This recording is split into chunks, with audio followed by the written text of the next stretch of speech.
Ассалаумағалейкум, құрметті мен көрермендерім, баршаңызға қайырлы күн. Бүгінгі видео балапандарымыз ауырған кезде не істеу керек. Жалпы негізінде балапандарда басында шыққан кезде қалай күту керек, қалай ауыртпау керек, сол туралы видео түсіретін боламыз.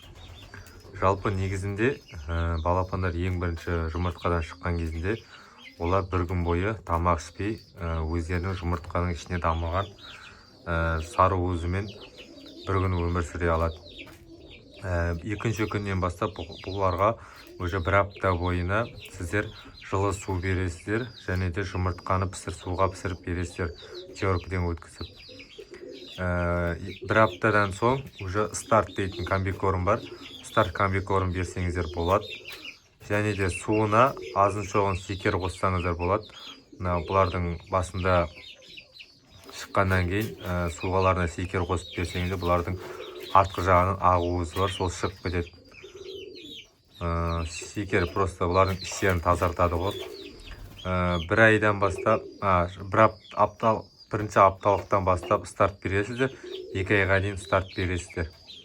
Екінші айдан 4-ші айға дейін рост дейтін жем бар, соны бересіздер.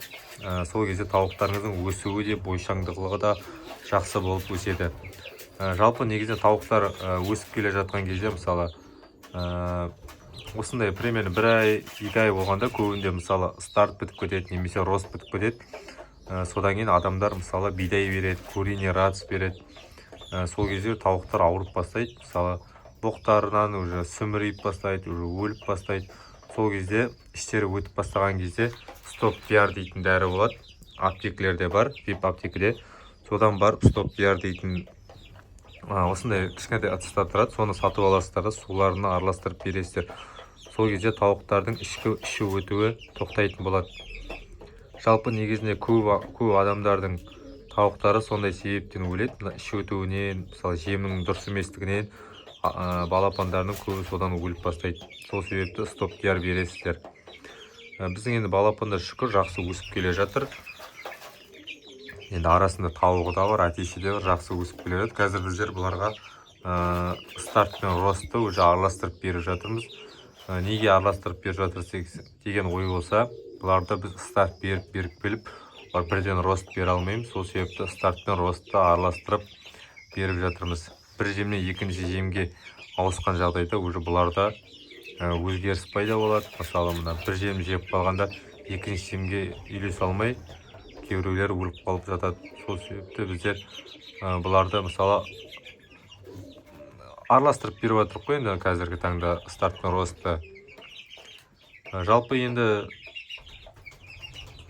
тауықтың сол жемі дұрыс емес болғандықтан, тұрған жері дұрыс емес болғандықтан тауықтар ауырып бастайды, өліп бастайды. Сол себепті тауықтарыңыздың балапандарын жақсы күтіммен күтсеңіздер, ешқандай ештеңе де болмайды. Жемін, суын уақытылы беріңіздер, главный. Бұлардан алдында стартта, ростта толып тұру керек. Бұларға 2 мезгіл жем беремін демейміз. Бұлардың алдында таңертеңнен кешке дейін жем тұру керек. Бұлар кез келген уақытта жем жейді. Мысалы, таңертең беріп кешке берсеңіздер, тауық дейтін таңертең жеп алған жемін уже момент қорытып тастайды да, уже арғаратай қарны ашып, өсуі нашарлау, ауру, сырқау болып өсетін болады. Сосын тұрған жерлерінің астары су болмау керек. Су болса тауықтың балапандары бірден аяқтан кететін болады, ызғар өтіп кетеді. Уже оны жазу кішкене укол салмасаңыздар, бұлай жазу оны қиындау болады. Енді видео ұнаса лайк басып, комментария қалдырып кетіңіздер, өздеріңіздің ой пікірлеріңізді төменге жазып кетіңіздер. Не істейміз, не қоямыз деген сияқты ғой. Жалпы балапандарыңыз қалай ауырып жатыр, комментарияға міндетті түрде қалдырып кетіңіздер, мен сіздерге өзім жауап беретін боламын. Кез келген ауырған нәрсенің емі де бар, емін білмейтін адамдар да бар.